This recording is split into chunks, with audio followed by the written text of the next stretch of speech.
La plupart des gens font exactement la même chose et agissent de manière prévisible. Mais ils espèrent que quelque chose va changer dans leur vie. Charles Darwin l'a très bien expliqué, en disant que ce n'est pas l'espèce la plus forte qui survit, ni l'espèce la plus intelligente, mais celle qui s'adapte le mieux au changement.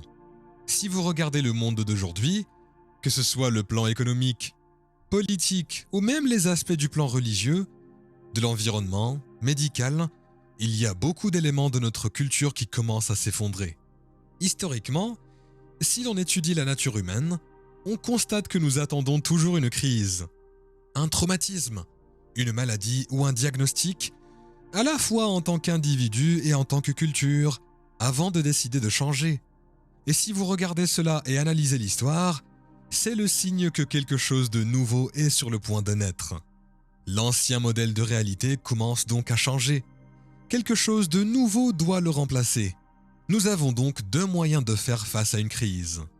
La crise peut être affrontée dans un état d'urgence, qui est normal au début d'une crise, ou dans un état de créativité et d'innovation.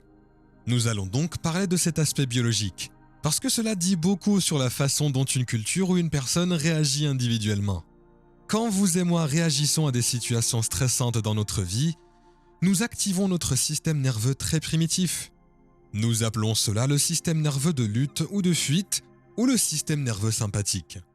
Et lorsque nous réagissons à notre environnement extérieur et que nous voyons le chaos, la menace ou le traumatisme, notre système nerveux primitif nous dit que nous avons deux options. Soit nous courons, soit nous combattons. Nous dépensons d'énormes quantités d'énergie puisque, historiquement, courir et combattre un prédateur était le meilleur moyen d'assurer nos chances de survie. Par conséquent, les facteurs de stress sont devenus un peu plus complexes. Ces facteurs sont les suivants: les finances, le travail, les embouteillages, les connexions Internet. Il y a les hypothèques secondaires. Nous vivons dans une famille monoparentale. Tous ces éléments activent notre système nerveux primitif, comme si nous étions poursuivis par un lion. Tous les organismes de la nature peuvent donc gérer le stress à court terme. Lorsqu'un zèbre est pourchassé par un lion, 15 minutes plus tard, il retourne au pâturage et le stress est passé. Il revient à l'homéostasie. Le stress arrive lorsqu'il y a déséquilibre entre le corps et le cerveau. L'organisme réagit de manière innée à un stress pour se remettre en ordre. Scientifiquement, nous savons que lorsque vous déclenchez la réponse au stress et que vous ne pouvez plus l'arrêter, vous risquez de tomber malade ou de souffrir d'une forme de dépression. Ainsi, lorsque nous sommes confrontés à une situation d'urgence et que nous libérons tous ces produits chimiques primitifs tels que l'adrénaline et le cortisol, ces produits chimiques créent des états émotionnels tels que la colère, la frustration, l'agression, la haine, la peur, l'anxiété, l'insécurité, le désespoir, le sentiment d'impuissance, la culpabilité, la honte et la dépression. Quant à l'autre état d'esprit, il consiste à voir la crise comme une grande opportunité merveilleusement déguisée en situation impossible. Et vous devez faire correspondre les conditions de votre environnement avec un nouvel état d'esprit. On parle ici à présent de la grandeur, car l'innovation et la créativité dans une nouvelle façon de penser, dans une nouvelle façon d'être, signifie que l'on ne peut pas faire la même chose que par le passé. Par conséquent, dans l'histoire, les cultures dans lesquelles des individus ont surmonté les conditions environnementales ont été considérées comme des mystiques, des saints, des leaders et des leaders charismatiques. Ce sont des individus qui ont dépassé l'illusion de la réalité présente. Quand nous commençons à innover ou à être créatifs, le cerveau se met en marche. Nous commençons à activer la partie antérieure du cerveau, le lobe frontal, qui est vraiment le couronnement de l'être humain.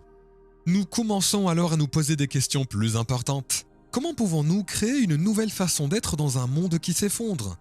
Comment pouvons-nous commencer à créer un nouveau système pour nous adapter à ces conditions ?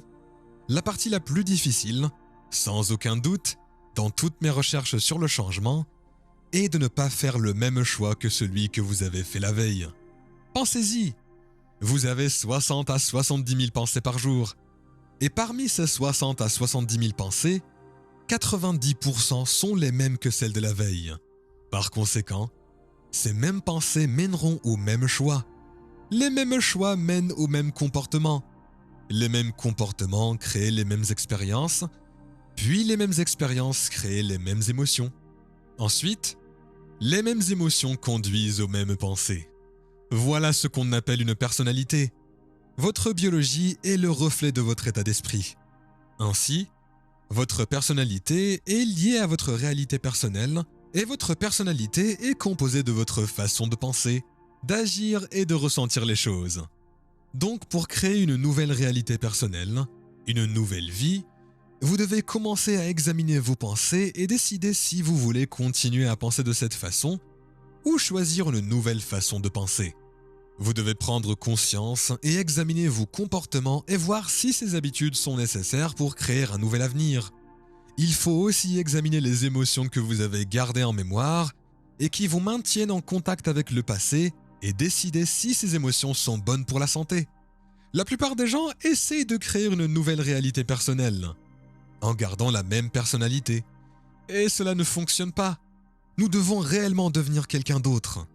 C'est une évidence. Ensuite, lorsque vous commencez à vous interroger et à spéculer sur les possibilités, les frères Wright, Madame Curie, Thomas Edison, Benjamin Franklin, Marconi, ils ont tous pensé au-delà de la limite du possible. Ils se demandaient s'il y avait un moyen de parvenir à ce résultat. Lorsqu'ils ont commencé à penser d'une manière nouvelle et inhabituelle, les nouvelles pensées ont conduit à de nouveaux choix. Ces choix conduisent à de nouveaux comportements. Ces nouveaux comportements mènent à de nouvelles expériences. Ces nouvelles expériences créent de nouvelles émotions et tout à coup, vous commencez à changer. Par conséquent, pour changer une culture, il faut changer les gens. Il faut les changer un par un. Cela exige que nous ne fassions pas les mêmes choix que la veille, mais que nous commencions à penser et à agir différemment. Telle est donc la fonction créatrice de l'être humain. Si une économie s'effondre, si un gouvernement agit de manière trompeuse, si les gens ne se sentent plus soutenus, alors nous devons penser de manière inhabituelle pour nous adapter à l'environnement. Si nous ne le faisons pas, alors c'est vraiment l'environnement, le monde extérieur qui contrôle notre façon de penser et de nous sentir, et nous en sommes les victimes. Est-ce qu'il est possible de changer notre façon de penser et de nous sentir et avoir un effet sur notre environnement? Non.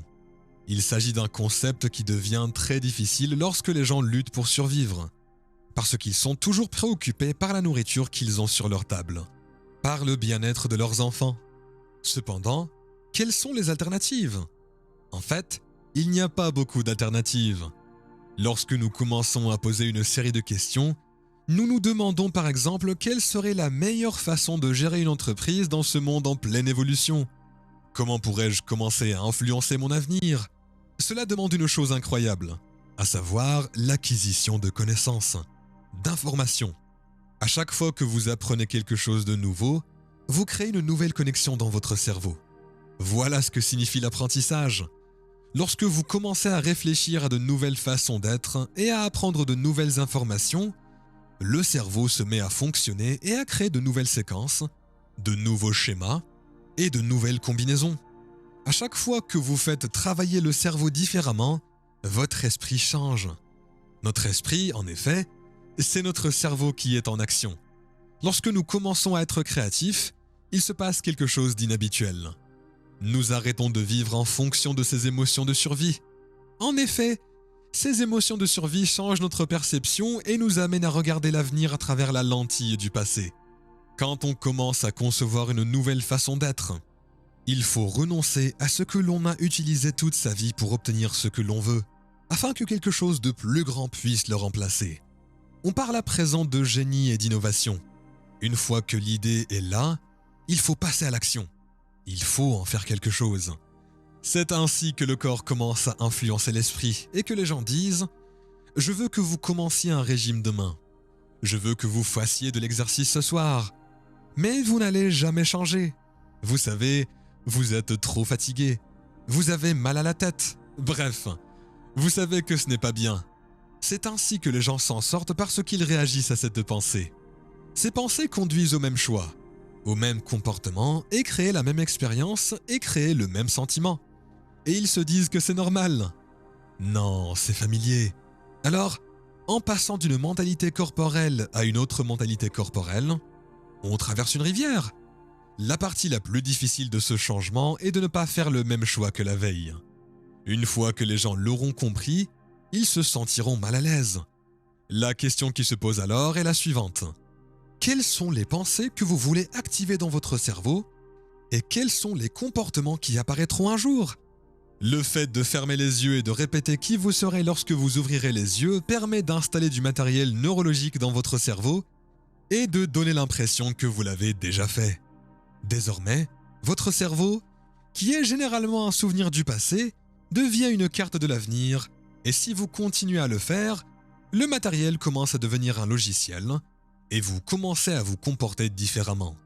Si vous parvenez à enseigner à votre corps émotionnellement à quoi ressemblera l'avenir, cela signifie que vous n'attendrez pas d'être riche pour ressentir l'abondance, ni d'avoir du succès, ni de vous sentir puissant, ni d'avoir une nouvelle relation pour ressentir de l'amour. En réalité, dès que vous commencez à ressentir l'abondance, vous créez de la richesse. Le moment où vous commencez à accueillir le pouvoir, vous entrez dans le succès. Le moment où vous êtes amoureux de vous-même et de la vie, vous commencez à créer l'égalité dans votre vie.